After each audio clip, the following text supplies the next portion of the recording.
Ya estamos en el episodio número 23 y en este episodio hemos quedado en hacer un paneo, una breve historia, una evolución de la deuda externa, la deuda contemporánea, que como todos sabemos se remonta a José Martínez de Oz, ¿es verdad, don Héctor?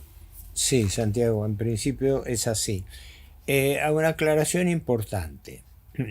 Mi fuerte no es la historia argentina, por desgracia, pero en cuanto a la historia económica, habría que separar dos grandes capítulos.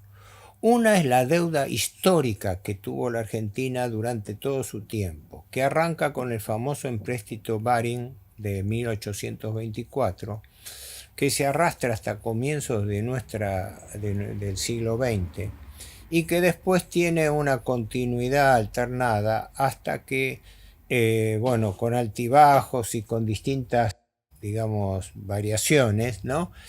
Pero después viene lo que yo llamo y lo que más he estudiado, que es el periodo contemporáneo de la deuda, que arranca con el endeudamiento público bajo el gobierno del proceso militar, siendo Martínez de Oz ministro de Economía. Como decías vos, Sí. vamos a atacar ahora De y todos modos, en algún momento podemos decirle a la audiencia que vamos a hacer un episodio respecto del Baring Brothers, más adelante. sí, Y bueno, no solamente Baring Brothers, los que fueron sí, episodios importantes y, de las renegociaciones de deuda del exactamente. Y esas 1857 hasta deudas la que crisis del siempre, 90, exactamente, siempre la Argentina tuvo alguna deuda, pero nunca que de la fue arrastre de magnitud, la primera. exactamente, pero nunca de la magnitud de la contemporánea que padecemos desde Martínez de Oz a la fecha. Sí, Así sí. que bueno, vamos a hacer una breve evolución de Sí, sí. esta deuda contemporánea. Después cada uno de estos capítulos eventualmente puede ameritar un programa especial, Lo pero vamos a hacer. lo que quiero es dar un panorama a los espectadores de cómo se llegó a esta situación. Porque nosotros en este momento, como lo hemos dicho, el stock de deuda pública de la Argentina, siempre medido en cabeza del gobierno central, es de unos 455 mil millones de dólares. ¿Cómo se llegó a esta situación? ¿Mm? Hemos visto la rareza de nuestros acreedores, pero para ir al grano, todos los gobiernos de los últimos 50 años se han lamentado de la herencia recibida en materia de deuda y todos la han aumentado. ¿Mm? ¿Cómo empieza esto? Cuando se produce el golpe militar de marzo del 1976, en ese momento la Argentina tenía una deuda pública externa, una deuda externa, que no hay que confundir deuda pública con deuda externa, de unos 9 mil millones de dólares. Las cifras varían. Martínez de Oz en uno de sus libros dice que eran 8.500, pero yo de las actas que fui a buscar del Banco Central, de las memorias y balance, me da que el Banco Central tenía registrado una deuda externa por 9.000 o 9.100 millones de dólares. Está bien, el valor del dólar también tuvo una variación, pero 9.000 millones, hoy estamos en 455.000. Siempre se habló de 7.000, ahora son 9.000. Por eso, yo en mi libro le dedico toda una explicación a esta controversia porque, pero yo lo único que puedo decir es, Martínez de Oz hablaba en su memoria de haber recibido una deuda de 8.500 millones, pero del Banco Central surge que era un poco más de 9.000. De todas maneras, de esos 9.000 millones de dólares de deuda que habría tenido de deuda pública el gobierno, deuda externa, deuda en moneda extranjera, 5.300 millones eran deuda pública. Los 3.500 restantes eran deuda externa privada, no del Estado. Empresas que tenían deudas en el exterior, porque existe una deuda privada también. Por eso la confusión que en otro momento lo voy a explicar entre deuda pública y deuda externa. Ojo a esa diferenciación porque no toda la deuda externa es pública, hay también deuda externa privada. Entonces, volviendo, año 1976, golpe militar, Martínez Dios, ministro de ese gobierno, y a Adolfo Diz, presidente del Banco Central, que tuvo mucho que ver en esto. Y en ese momento la deuda que existía era deuda externa de unos 9.000 millones de dólares, de los cuales, repito, 5.300 eran deuda pública. 5.300 deuda pública.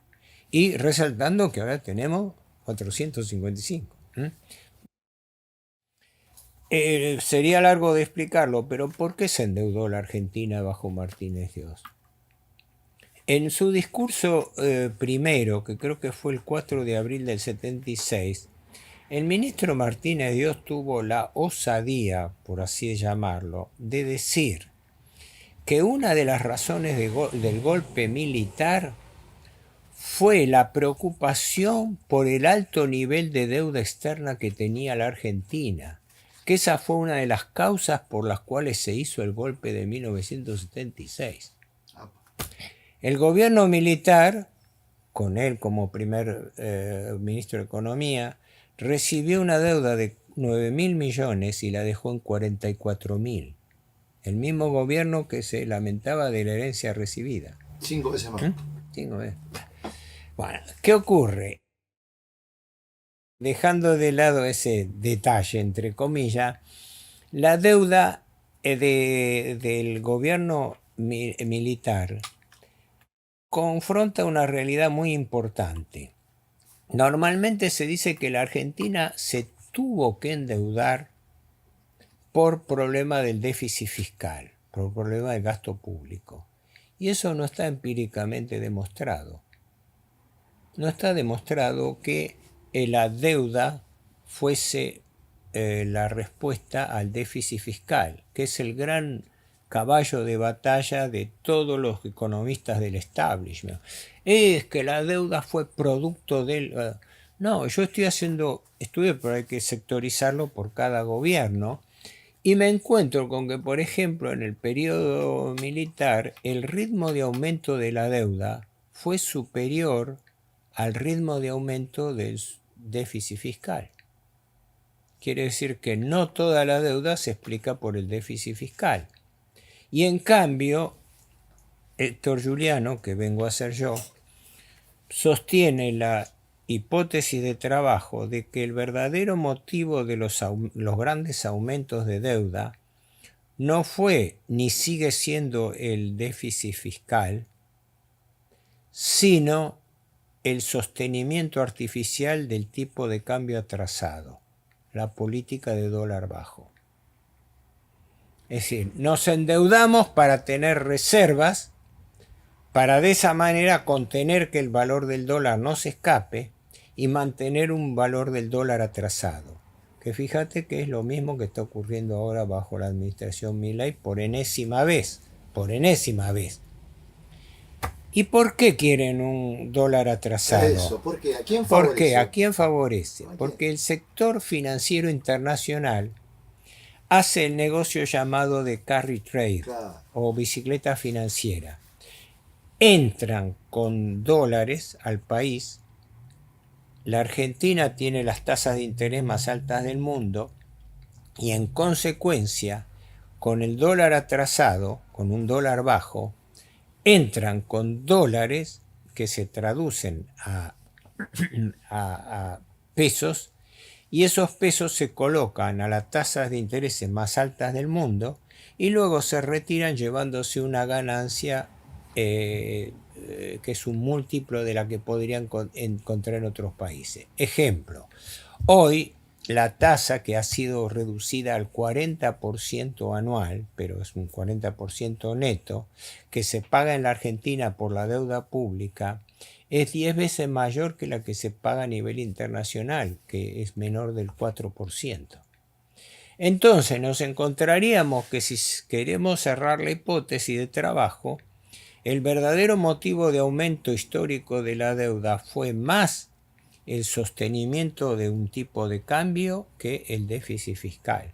Ahora, este carry trade, ¿no se podría hacer con un dólar alto pisado? Sí, ¿qué significa dólar alto pisado? Claro, ¿Cuánto Lo que es cierto es que cuanto más alto es el dólar, cuando venían con dólares, lo cambiaban por más pesos.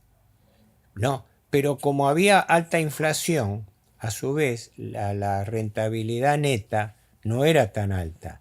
Mientras que ahora que los valores están estabilizados, ahora la ganancia se puede mensurar más fácilmente.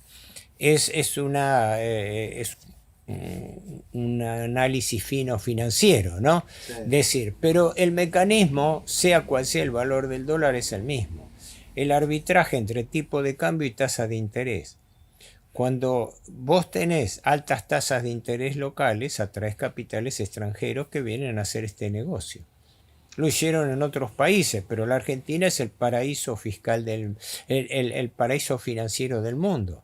En ningún lugar se puede hacer el negociado de entrar con dólares, colocarse acá y después retirarse llevándose una ganancia. De eso depende de que el dólar no se dispare, porque si no, yo entro con $1 y cuando voy a salir me encuentro que el dólar vale mucho más.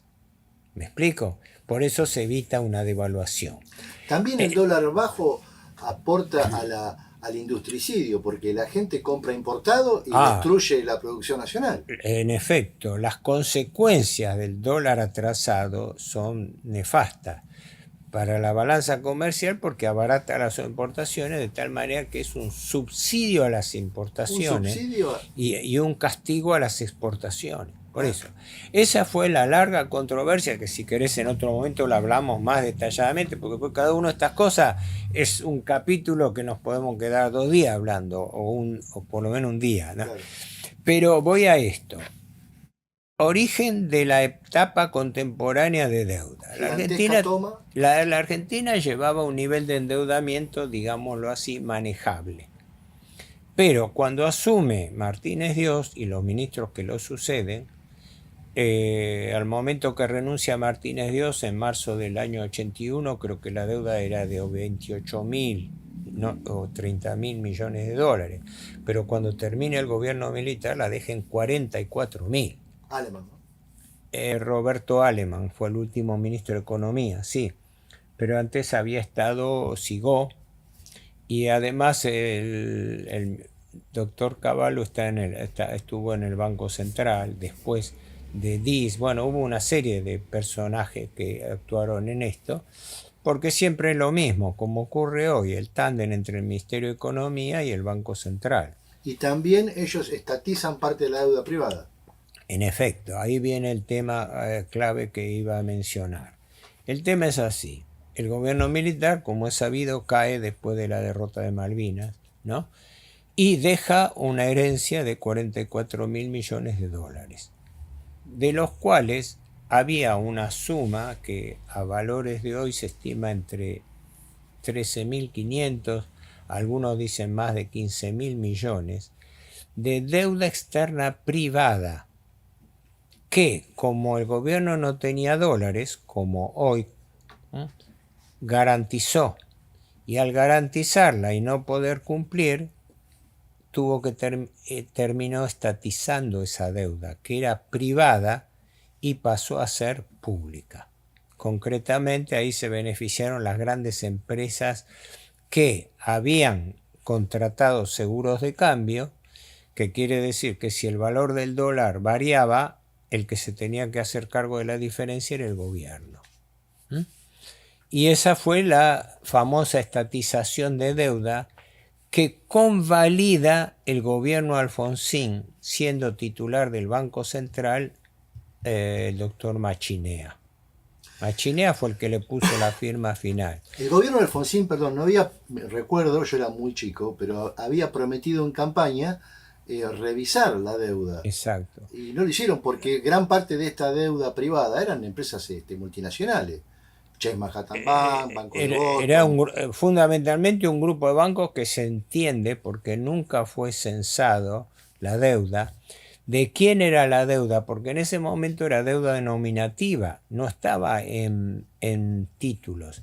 Eran préstamos de consorcios bancarios, entre los cuales salían a relucir, en primer lugar, la banca Morgan, el Citibank, el Hannover Trust, el Continental Trust, el Banco Continental o Banco de San Francisco, una serie de bancos importantes. Y a su vez muchos le debían a sus casas matrices, con lo cual eran deudas un poco Además, sospechosas. gran parte de las deudas que se contrajeron efectivamente eran deudas sospechosas desde el punto de vista de que eran deudas contraídas por filiales locales con sus casas matrices, Claro. ¿no? Con lo cual había una serie de irregularidades pero el gobierno Alfonsín, cuando asume, desconoce su promesa de determinar qué parte de la deuda es legítima y qué parte no es. Pues cuando asume Alfonsín tenía como ministro de Economía al doctor Grispun, y como titular del Banco Central, que yo lo seguí bastante también a él, al doctor García Vázquez, ¿no? Y ambos estaban en una línea dura con respecto a la negociación de la deuda. Alfonsín asume en el 83 y en el 85, cuando la situación se había puesto muy tirante, lo vuela a Grispun y a García Vázquez, lo reemplaza por el equipo Surril, ministro de Economía, Machiné en el Banco Central, y es el que termina convalidando en nombre del gobierno democrático argentino la deuda, porque hasta entonces pesaba la guadaña contra los acreedores de la llamada deuda odiosa. La deuda odiosa, que quienes más la aplicaron y desarrollaron son autores norteamericanos, ¿no? Se considera deuda odiosa aquella que se contrae a despecho, digamos así, y en contra de los intereses del pueblo, ¿no? O contra el pueblo. Esto tiene una larga historia. Un día podemos hablar de qué es la deuda odiosa. El hijo de Alejandro Olmos Gaona, tiene un libro sobre eso, escrito muy bien desarrollado, pero el disparador no fue el único, había antecedentes. Fue la denuncia, el repudio de la deuda de Cuba de 1898, cuando Estados Unidos le mueve la guerra a España para tomar Cuba.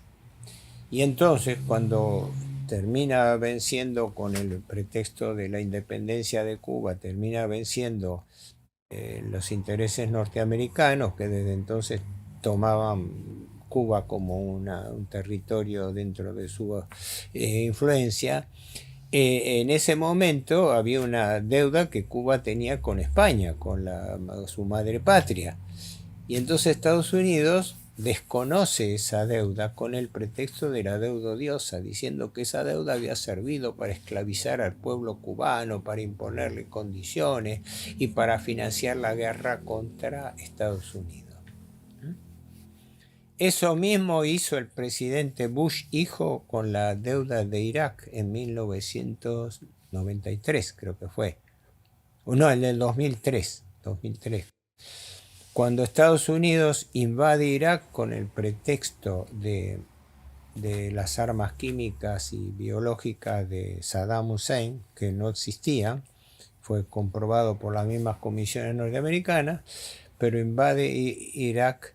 Y entonces la deuda que Irak tenía contraída con los países europeos, Estados Unidos fuerza que la desconozca como deuda odiosa. Y jorobó a los países europeos que habían sido proveedores de Irak, de Saddam Hussein. Pero bueno, esa es otra historia. Sí.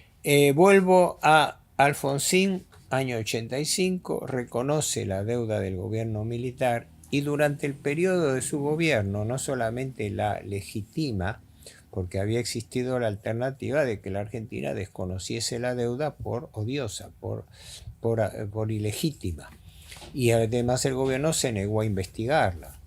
Bueno, esa fue la época en que aparece Olmos a darse cuenta, y Olmos empieza su famosa causa en el año, creo que 82, creo que fue, sí, la causa Olmos, que fue termina en el Yo 2000. creo que esa es la gran deuda de Alfonsín, el gran debe, más allá de muchas discrepancias ideológico-políticas que puedan existir con Alfonsín, ¿Eh? esa mentira de campaña. Sí, sí, el planteo de Alfonsín fue directamente uno con la campaña electoral diciendo que con respecto a la deuda iba a haber una investigación para deslindar cuál era la parte legítima y la parte ilegítima de la deuda.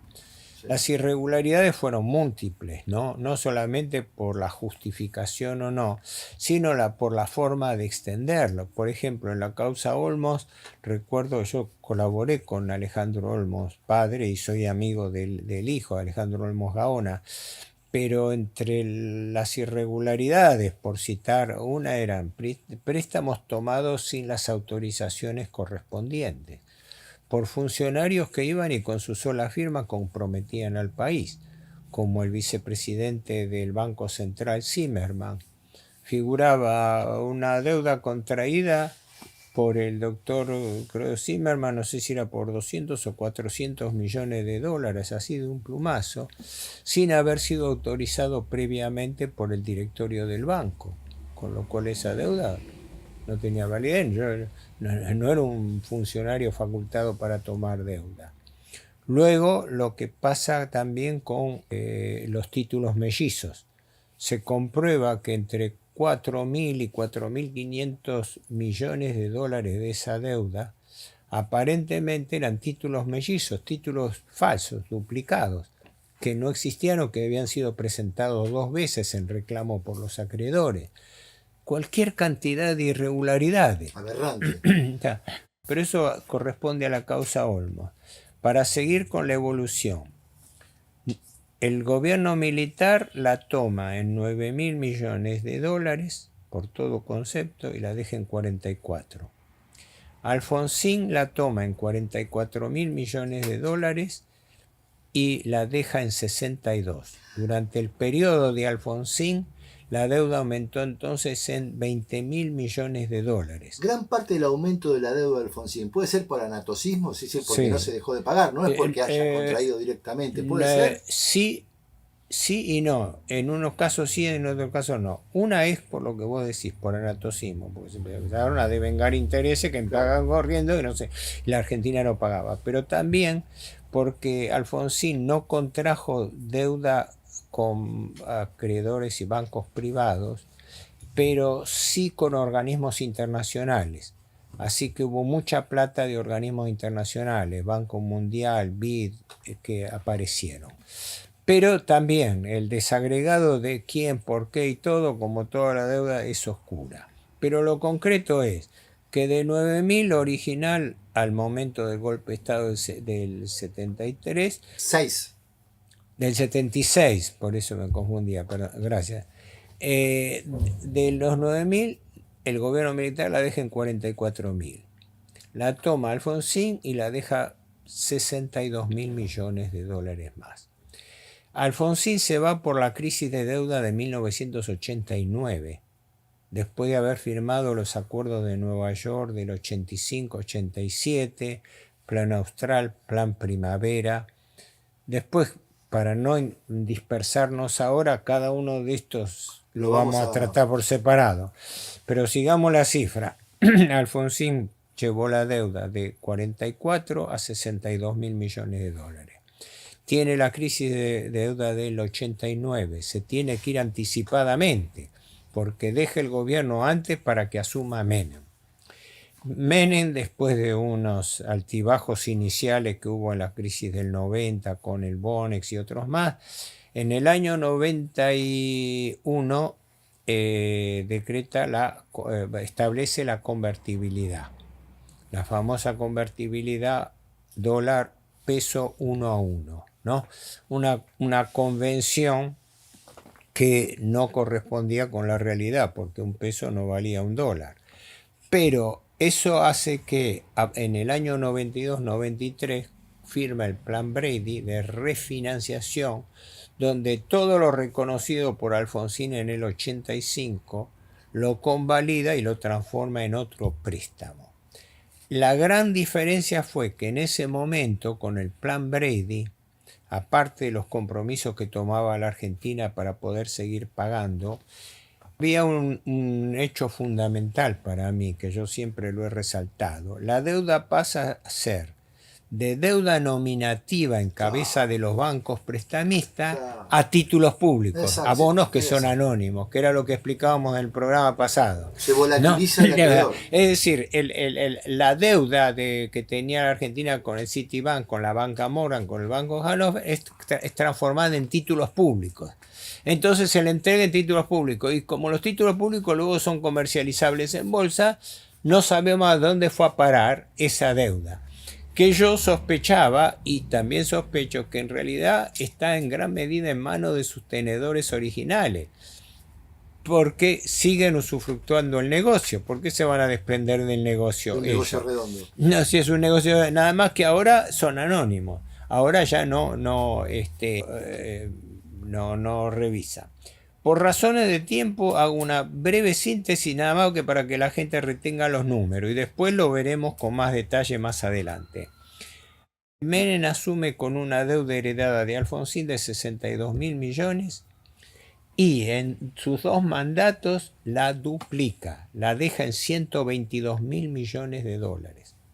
Con el agravante que paralelamente en ese periodo privatizó empresas públicas y activos del Estado por valor de 35.000 millones, con la famosa argumentación de pago de deuda con activos. Vendan empresas del Estado, porque vendiendo las empresas del Estado cancelan deuda y les baja la deuda pública. Sí, vendieron 35.000 millones de empresas de la pública y la deuda aumentó al doble, de 62 a 122. Sí, otro gran negociado en el cual se le reconoció el valor nominal cuando presentaban los bonos para comprar las empresas. No hablemos de los canjes y de las irregularidades de los canjes. Menem le deja esa deuda de 122.000 y de la Rúa la aumenta a 145.000 millones. Y en el interín hubo un megacanje irregular, que fue el megacanje 2001. ¿No? Primero el blindaje y después el megacanje del primer trimestre del 2001, que fue un canje ruinoso directamente, y del cual después, pese a que hubo un juicio que piloteó mucho Mario Cafiero y antes también el doctor Lavaqué, pero el que lo siguió fundamentalmente fue Mario Cafiero, con quien yo tenía mucho trato, era muy amigo de él y un tipo que se jugó muy bien en este tema. Y de la Rúa él la deja en 145.000 millones.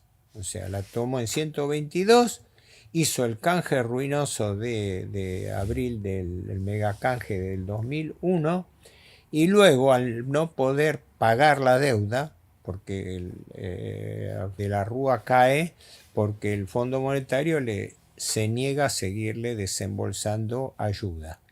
Como hizo para salvar a Macri, le bajó el pulgar, creo que fue el 16 de diciembre, le avisó que no le iba a remesar más dinero, y el 22 cayó de la Rúa. O sea, los gobiernos se sostenían según su adhesión y su dependencia de la deuda externa. De esa deuda de 145.000 millones viene el periodo del gobierno Duhalde, donde prácticamente la deuda no aumenta su valor, pero sí potencialmente. ¿Por qué? Porque viene la controversia si los intereses se siguen devengando o no. El ministro Labaña era contrario a reconocer esos intereses, porque sumaban 18.000 millones de dólares. O sea, la Argentina entró en cesación de pagos, y como todo deudor, cuando entra en cesación de pagos se interrumpe el devengamiento de los intereses, pues si no los intereses le siguen cayendo como un reloj de taxi. Entonces ahí hubo una controversia, por eso el gobierno kirchnerista aumentó diciendo que la deuda que recibió era de 178.000 millones, aumentada, cuando en realidad fue de 152, ¿no? 20.000 menos, porque computó artificialmente intereses que no eran válidos, Que no se habían devengado realmente. Claro, aumentó las cifras para después mostrar que el Tenía un canje colchón que en la tuvo quita.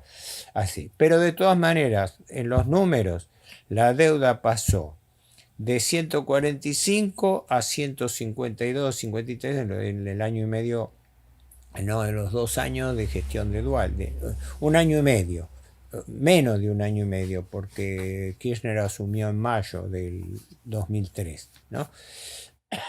Ahora, durante el periodo kirchnerista, pese al estribillo de que se terminó el problema de la deuda, El desendeudamiento. en la política llamada de desendeudamiento, eso fue un engaño a la población, porque lo único que hubo fue que gran parte de la deuda externa se convirtió en deuda interna argentina, pero la deuda subió más de 100.000 millones de dólares. El gobierno Kirchner hereda una deuda de 152.000 millones de dólares y la deja Cristina Kirchner en 2015, la deja en 254.000, o sea, 100.000 millones más, 102.000 millones más. O sea que el gobierno Kirchner no solamente no se desendeudó, sino que aumentó la deuda en 100.000 millones de dólares más. La deuda de Cristina Kirchner de 252, adviene el gobierno Macri, todos lamentándose de la herencia recibida, y la aumenta en unos 83.000 millones, la deja en 336.000 millones de dólares. O sea, unos 83.000 millones de dólares más. Y cuando viene el gobierno Fernández Massa, se lamenta de la herencia recibida de Macri, sobre todo del irregular préstamo del Fondo Monetario, que el Fondo Monetario lo hizo para salvar el gobierno Macri a que no entrara en default, ¿no? Con el préstamo de los 45.000 millones que desembolsó, pero se lamenta de la herencia recibida, pero el gobierno Fernández kirchnerista aumentó la deuda más que el de Macri, porque la deuda que empezó a jugar más pesado el Banco Central iba a terminar en unos 370.000 millones de dólares, ¿no? Pero consolidada con el Banco Central era mayor. A diciembre, la reconstrucción de la deuda antes del fin del gobierno Fernández me daba a mí 438.000 millones de dólares. Pero cuando asume Milei, produce la devaluación, la macro devaluación de diciembre. Entonces, la deuda en pesos aparece disminuida en dólares, porque se produjo una devaluación, entonces la deuda en pesos vale menos. Y entonces este año, cuando se arranca con una deuda de 403.000 millones. Y la actual es 455. Pero esto era para dar un pantallazo de cómo la deuda fue evolucionando en aumento bajo todos los gobiernos. Y proporcionalmente fueron aumentando también los intereses, ¿no? Esto es importante porque los intereses aumentan más que proporcionalmente que la deuda, porque las condiciones de endeudamiento son peores. Esto quiere decir que los gobiernos, digamos recapitulando, gobierno militar de 9.000 a 44, gobierno Alfonsín de 44 a 62.000 millones de dólares, gobierno Menem de 62 a 122, de la Rúa 145, Duhalde a 152, el periodo Kirchner a 252, el periodo Macri lo lleva a 336, y luego del periodo de Macri el último gobierno aumenta el endeudamiento en otro tanto, unos 91.000 millones de dólares. A mí me da unos 95.000, porque hay que tomarlos por diferencia, y consecuentemente la deuda actual está en 455.000 millones de dólares. Esta sería una burda pero gráfica cuantificación de cómo fue evolucionando la deuda. Y en las proyecciones, como hemos visto cuando hablamos de presupuesto, figuraba que este año la deuda iba a aumentar en unos 30.000 millones de dólares. Pero como en este momento no tenemos cifras presupuestarias de saber cuánto va a terminar endeudándose el país, es probable que la Argentina no solamente tome más deuda, sino que, en mi opinión, el gobierno actual puede estar previendo, aunque no lo va a anunciar inmediatamente, la posibilidad de un nuevo megacanje. Terrible, terrible. Héctor, nos estamos viendo la próxima y vamos a hacer un desagregado más adelante. Sí, perdón la desprolijidad de esto, pero esto es la finalidad. Para mí era dar un pantallazo para que la gente tuviera una primera aproximación de números. Después vamos a ir desagregando esto y algunas cosas se van a ir aclarando al momento. Estupendo. Gracias, don Héctor. Nos vemos la próxima. Gracias, Santiago, a vos y estamos en contacto. Suerte. Gracias.